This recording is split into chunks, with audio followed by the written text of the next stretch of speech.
Hey, everybody in Tuhon Sunland. Welcome to the show. I am Ryan Stickshalna, and right before we begin the show, we talked about a number of things today, a number of interesting things, including a Kickboxer movie review by yours truly. And but we also talk about the history of knives and why people own knives and how cool knives are and why Dad owns knives. And but the cream of the crop I find that we talk about today, because I said it and clearly I'm a narcissist, is that I met Priyanka Chopra. And you met her before she was anybody. And I met her before her North American fame. When I met her, she was just like, masturbation material to like a billion Indian dudes. That's all. Which is, that's all. So anyway, without further ado, here's our episode, and stick around for that story of how yours truly met a Bollywood beauty. All right, thank you. Now it's time in the show when we say our intro. Father, son. There was this little moment in time when time stopped, and I'm just like, you gotta be kidding me. Welcome to Tuhon and Son. I'm Ryan Stickshalna. And I'm Tuhon Philip Shelley. And we are here in the father's basement. We were usually in the kitchen, now we're in the basement. And I walked down the stairs. Dad, you're getting older. I love you, Dad. I don't know what you want, admit it or not, but you're getting older. Because I walked down the stairs to see Dad watching like Wheel of Fortune and screaming the answer at the TV and getting angry at the person on the TV for not getting it. It was the final Jeopardy. I was doing the recording of your mother's shows because you're all your... What's it called? You were watching because I'm recording The Flash and the Muppets. Right. Not The Flash and What Muppets. kind of world do I live in where they make me choose between the Muppets and The Flash? How can I choose that? Never mind that. It's not between the two. It's the fact that you don't have any room for your mother to record her show before she falls asleep. In her own house. Yeah. Oh, Mom loves The Voice. I've never gotten into it. Dad, has there been any kind of like American Idol-based karate shows out there? I hope not. Okay. So in martial arts news this week, I finally watched Kickboxer with Jean-Claude Van Damme. All right, the first one. It is amazing how many cliches they can throw into that movie. Like, I don't know. Anyway, the thing about Kickboxer, it is delightful in its musical cues. Like it really knows when to throw in that 80s. Like it knew the market. It was making it for. I'll say that. What did you think of the movie Kickboxer? The first one, well, it was kind of neat because I have a friend of mine, a student, a former student, who Kevin McHugh, now lives in Okinawa, but he was a stuntman in Hong Kong, and that's where they made that film. And he actually was supposed to be in that film, but instead he was in some other costume drama because he was one of the ways that Guaylo, which is white guys in the Orient, make money in Hong Kong, or in those days anyway, was by acting as an extra. And so Kevin was an extra in various films, and he had been invited to be in Kickboxer. But there was a scheduling conflict, and so he wasn't in Kickboxer. Would he have been the bad guy with all those prosthetics to make it look like he had a bald head? I don't know. Like that guy, when you watch that movie in high definition and stuff, like, I don't know what, maybe maybe they didn't see the future of televisions and stuff like that, but through an HD monitor and stuff like that, that guy looked like he had papier-mâché on his fucking head. And then you look at the actor, he's supposed to be this crazy, like, Thai person, and it's just like some Arab dude, So, that has been in a few Jean-Claude Van Damme movies. So I think that's the end. Got to make sure your friends are hired to do stuff. So yeah. So anyhow, besides Kickboxer, there, what is new in the world of Gamma, Dad? You know something? I'm actually thinking of Bloodsport, which is not Kickboxer. Oh, okay. Okay. Well, Jean-Claude Van Damme was in that movie Kickboxer's the one. Right? To people who haven't seen it, it is an 80s glorious masterpiece of 80s. Like every yeah, it is a piece of 80s. That's for sure. Anyway, and those who have seen it, this is just a little refresher, but Jean-Claude Van Damme plays the younger brother of an American champion who beats up everybody. He's very cocky. He's got his mullet and his mustache, and basically after he wins the fight, they're like, well, in Thailand, they created kickboxing and they're crazy over there. He's like, well, I guess I'm gonna have to go and beat their best. So they go all the way there, and after a montage of them being on a boat, and he goes and he fights and he loses badly. The older brother loses badly to this champion, and in the event, Jean-Claude throws in the towel and he's like, no, and he wants to see some funny acting. Watch Kickboxer, because his reaction to this is hilarious. He throws in the towel and he kicks out, and the bad guy fighter, Thai guy, is like, the TIE fighter, Star Wars reference, and the TIE fighter goes, meow, meow, and he doesn't care, and he just kicks it out, and he hammers on the brother's back, and when they put him on a stretcher, the bad guy organizer kind of gives a thumbs down or something like that, and instead of taking him to the back of the room, they literally take his brother out into the street and leave him there on a stretcher. And that's I only had seen the first 15 minutes for like a year and a half, and then I saw the rest of it the other day, and then the rest of it ensues where he learns how to do Thai fight, the standard Karate Kid. We were beaten, then we find an old knowing man who trains us for some reason for free. yeah, for free. All that stuff. So anyway, that's Kickboxer. It's not on Netflix. I tried to even see if it was on Netflix. It is not. There's other Jean-Claude Van Damme movies. Netflix, it's Netflix. Netflix. Oh, did I say Netflix? No, it's not. I think that is not a film, so it's not okay. Notflix. Notflix costs $12 a month. Yeah. Anyhow, Kickboxer, I don't know. Find it out there. You could probably find it for, pennies on the dollar. $6 for $5 somewhere. Or maybe we'll screen it at the gym. Maybe that'll be one of the first movies we show at Gamma movie nights whenever we actually do that. But that was Kickboxer. Anyway, what's new in the world there, Dad?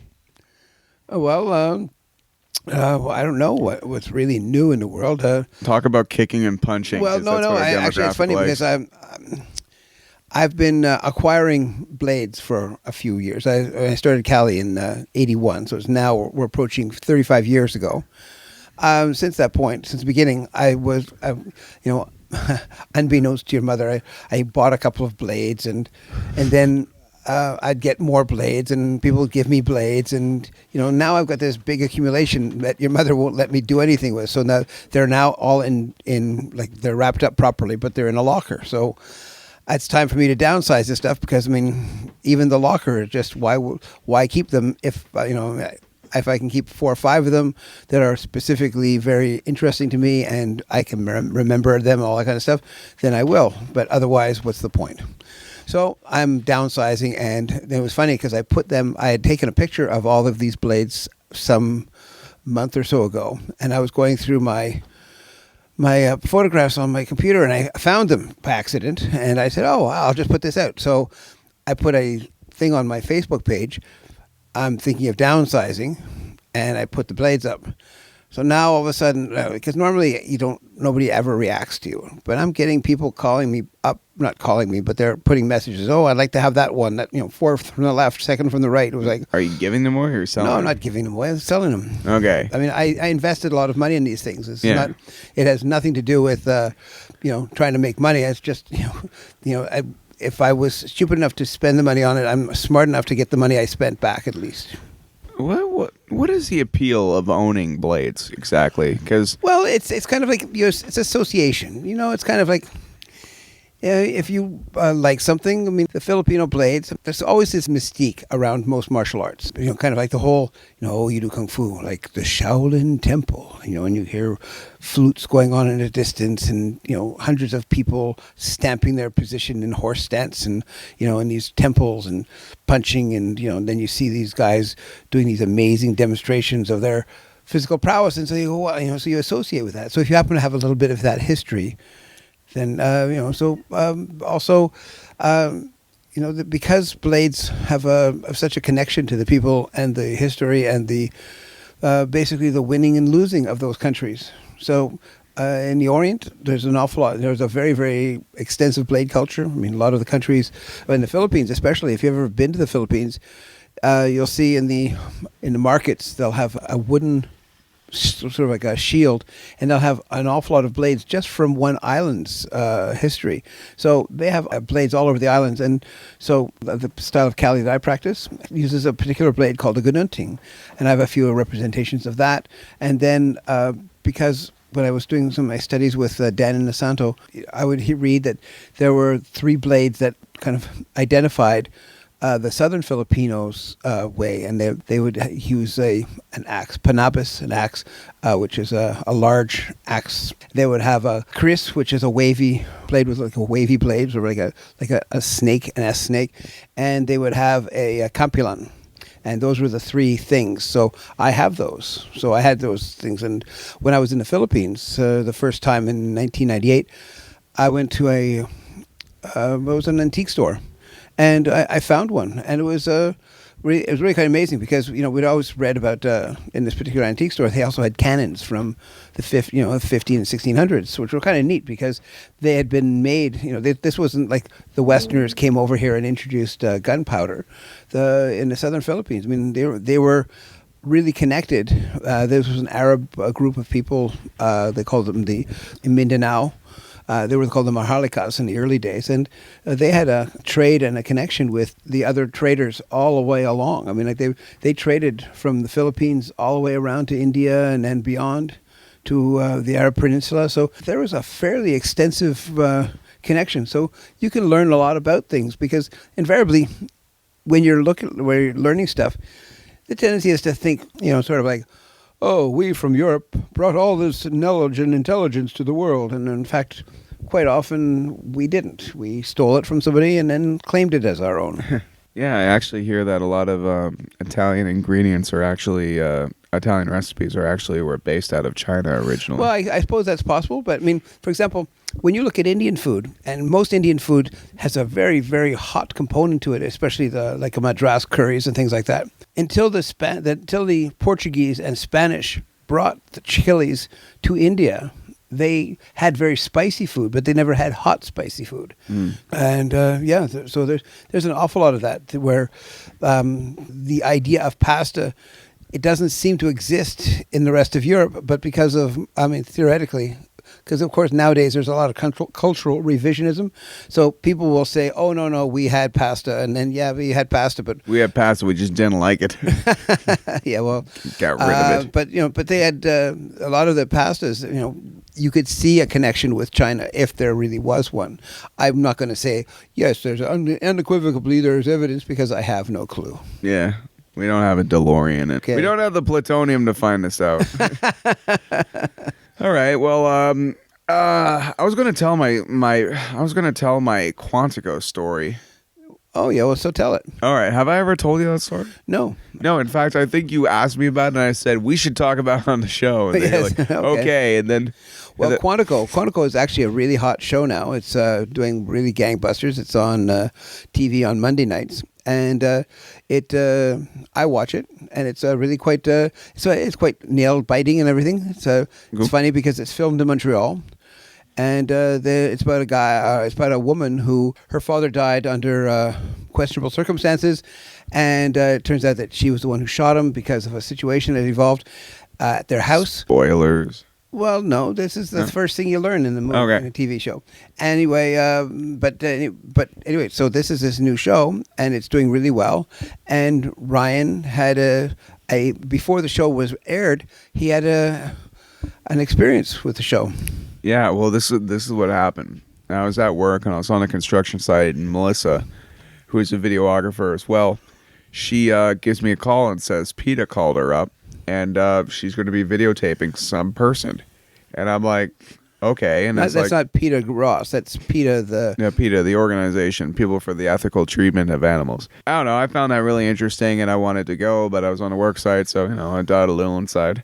And she asked my friend Adam to go, and Adam went there. Anyway, I kept getting updates being like, oh, do you think you can make it? And how do I use the recorder? Because primarily what they want is they wanted some recording, which turns out was for a robotic elephant that would go into the schools, and it would play the recording of this actress's, I had no actor, actress. I had known nothing. But the elephant would say this message that they would record, like tell a story. So I wanted to really go because it sounded interesting. And work ended up finishing, and I asked Melissa, have you guys filmed it? She's like, no, but we're filming soon. So I just got into Metro in my work clothes. I'm wearing, just to give you a little bit, I'm wearing like a dirty black t-shirt. I'm wearing my plaid shorts. I'm, had been working all day You're outside. wearing your Sunday best. In August, I believe. So this was, questionably, I was quite dirty. And she was filming all the way in LaSalle. And then I go to LaSalle, and I'm like looking for Melissa, and we get in the car, and we zoom back to the studio where they're recording, because where the television show was recording, we're going to be doing this in one of the sound stages upstairs. And I get there, and I see the recorder, and I set up the recorder properly. We get ready and proceed to wait for 3 hours because she's on a show. And the thing is that I knew nothing about this. I didn't know she was the star of the show. Of course they wanted to finish their day with her. She's in every scene. That makes sense now. So I didn't know nothing about anything. And I give myself a nice, decent hobo bath, and Melissa's like, oh, yeah, she's this big Bollywood star. And I'm like, I don't know anything. And so anyway, eventually she's like, okay, we think they're going to come. We're going to go downstairs and check. And, obviously nothing. Waiting around longer. And then they're like, okay, she's coming now and stuff. So all right, so we get all the camera gear ready, and the doors open, and in walks one of the most beautiful human beings I've ever seen, with the exception of Melissa, of course. And she just walks in and has 5 people. She has a team, man. She's got a hair person, a makeup person, this person, that person. And she just walks in, and I just kind of look down on my clothes and realize I'm still dirty, and I'm just like, oh, damn it. When you see someone and you're just like, you wish they had seen you on a good day when you walk around. Whenever you swear, you go, Quantico. Yeah, exactly. Whenever I'm dirty, I go, Quantico. So we record we start the recording and stuff like that, and she's there, and she's awesome. And then all of a sudden she starts talking. She reads a script, and the script is about an elephant who is telling what it's actually like to be in a circus and what they do to actual elephants and stuff. And she's reading the script as the elephant. And Dad, she's a really good actor. I gotta say, for a girl who got the pages that minute and just read that like that, I gotta say, I was floored by what a good actor she was. I had never seen anything she's done, but she's like the Angelina Jolie of India. She's been in 50 movies there, and she's only 20, she's 31 or something. I don't know how old she is, but whatever. She basically saying, considering she's been in that many movies in that many years of acting duty, she's successful. She's successful, exactly. And then I look down and I notice that there's a hole in my crotch. And whatever, no one's seen her or nothing yet, but as I'm recording, I have my legs pressed together so tightly to not unveil the horridness of the hole underneath, because it's not just my hair is all crappy and kind of full of mud. Not full of mud. I didn't look like Pigpen from Peanuts, but might as well been. Melissa didn't bring the microphone stand, which I instructed her to do, but she didn't. And I had to hold the microphone the whole time. Along with the camera? These are 3 pages of dialogue. No, Melissa was holding the camera, but I have to hold the microphone you're holding right now with one arm, listening intently. She was talking to this microphone? Yes. Listening intently to make sure everything was okay. She wasn't breathing. There was no popping sounds, nothing. Just listening, and squeezing making sure your legs together. Yeah, and I'm 3 feet away from a woman who's made billions of Indian dudes horny for the last 10 years, and here I am, probably smelling like garbage next to her. It's just out of all times, So you're your own slumdog millionaire. Yeah, exactly. Yeah, I was thinking. I kept making jokes with Melissa, be like, oh, maybe she'll remember me and we can have a romance. We could call it Notting Hindu instead of Notting Hill. Get it? Anyhow, so yeah, she was awesome. Just gotta say right now, as a human being, just awesome, cool. She does not like Apu from The Simpsons. I don't know how Apu came up, and she's like, "Oh, I hate Apu," and so she's just did not like what that did to the stereotype of the accent and stuff like that, especially considering it's portrayed by some white dude. And then, Dad, I was watching the other day. It's called Master of None. It stars Aziz Ansari, who is a hilarious comedian. You've seen him as the Indian guy from Parks and Recreation. Okay. And he has his own show on Netflix right now, and it's so freaking funny. And one episode is him watching TV, looking at all these bad stereotypes of Indian people over the years, and him watching Short Circuit. And I didn't know, and I only realized that Short Circuit 1 and 2, the Indian guy in it is a white guy with brown face. I had no idea. And I told Jason the other day. But do you realize that here's a martial arts thing. Okay. Bruce Lee came up with the idea for that TV show Kung Fu. Yeah. And he came up with the idea thinking that he should be the guy that they had. But they said he was too oriental, so they got David Carradine. Who just is white and squinty? Yeah, well, and he's supposed to be a half Chinese, half American. Okay. But he's all American. But, that was the way things were. I mean, To them, half is good enough. Well, in the old days, there was a very famous or very popular series called Charlie Chan. It was about a Chinese detective. Mm. But it was always like Herbert Lloyd, just some white guy with makeup. In fact, even there's a Well, movie. isn't Gandhi? Gandhi wasn't played by an Indian guy. No, it was played by Ben Kingsley. Yeah. I can see why people would feel that there was some injustice because you'd think that at least there are those people who could play a part more authentically, if not necessarily as a better actor. So just wrapping this story up, her name's Priyanka Chopra. I think that's how you pronounce it. Like, once again, I'm a dumbass, so. But her first name's Priyanka, that's for sure. And I was just thinking, I'm like, wow, this woman is very talented, based on her elephant stories. Like, really, really talented, amazing, empathetic.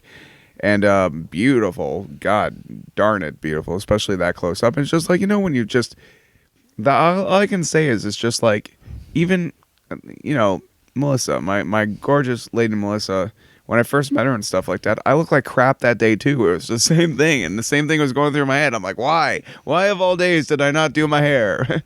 That kind of stuff. So anyway, that's what it was. And she walked out of the room. That's very metrosexual of you, Ryan. Yeah. And she walked out of the room, out of my life, and now she's on TV, and I'm glad it's a hit. This is before the show even premiered, so it was kind of like, oh, I wonder how that's going to go. I wonder if anyone's going to even know who she is by the time we're allowed to tell people, because before PETA announced it officially, I had a picture of me and her, her laughing at my BS, and me probably looking down at my shorts to make sure my hole's not showing, with a grin on my face, because I was thinking that exact thought. And and now it's on TV, and you're watching it, so that's good, because I think you got really good taste in television, and you've turned me on to many good of a show. And well, that's it. That's my Priyanka story. I wish there was more to it, but I was dirty, she wasn't. She was hot and I was not. That's it. Hey, well, but you see, that's what's it's very interesting when that kind of stuff happens. But there's all sorts of things that maybe I'll see her again. Maybe I'll see her again if a manure truck happens to back up and pour itself all over me. Maybe she'll drive by in a car. I think that's enough. Dad, you're going to be traveling this weekend? Yes, as a matter of fact, I'll be in hopefully Quebec City on Saturday, which will be the 14th. Okay. This is the first time we're going to be bringing Team Sled Dog, Cali training under the Paquiti Tercia label or banner to Quebec City. Hopefully we're going to be establishing a beachhead there and go back at least once every month and a half. And then on Sunday the 15th, I'm back in Rockland at Blue Water Martial Arts with Jeremy McCann's group, at Jeremy McCann's school with the Team Sled Dog Ottawa. And that's been happening. This will be the sixth one we've done. So we started actually around May or June. And now we've been doing this will be the sixth time. And it's really great. It's been working out very well. We get quite a few good people, and we're able to establish. The problem when it comes to training is that unless people come to you and your school, you're never really going to be able to establish anything. A seminar is fine in its own way, but you really would like to be able to say, okay, most training, most ongoing knowledge transfer takes time. You have to lay down a foundation, and then you have to overlay it, and then you have to reaffirm it, and all these little things. So it's getting great. And we're probably going to be going to Toronto soon as well, so everything's fine. All right, sounds good, Dad. So long live Team Sled Dog. Live long and prosper. I'm going to go upstairs and watch The Flash. Or the Muppets. No, Flash first. Okay. Flash forward. I can fly. Oh, jeez. All right. Without further ado, I am Ryan Stickshelna. And I'm Tuhon Philip Shelina. You've been listening to Tuhon and Son.